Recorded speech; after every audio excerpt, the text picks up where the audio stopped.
وما وقفت الألعاب بس على الكبار، عندنا كمان للصغار. يعني هاي المنطقة بتذكرنا بأيام الطفولة ومراحل الطفولة اللي كنا نعيشها. عم نحكي على المنطقة الرملية اللي فيها المراجيح والسحسلات وكل إشي، وحتى الصغار بتلاقيهم بيستمتعوا. بس المفاجأة وين؟ مرات بتلاقي ناس كبار زي حالاتي نازلين وقاعدين يلعبوا. الحقني إيه.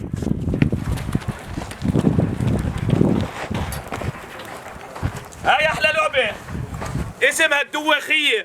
بتصير تلف وبتقول دوخيني يا لموني يا لموني دوخيني دوخيني يا لموني يا لموني دوخيني. وبقول لك بس الالعاب للصغار؟ لا، حتى بالفورست بارك الالعاب لمين؟ للكبار. انبسط. بدك تطلع المرجيحة؟ في كمان مرجيحة، وفي كمان سحسيلة، وفي كمان عندك اللي هي عثرات لصغار. اطلع على الموقع كلياته. اتحداك، مش انت لحالك، لما تيجي مش ولادك بس اللي راح يلعبوا، وانت راح تلعب. يلا خلينا نكمل الجولة.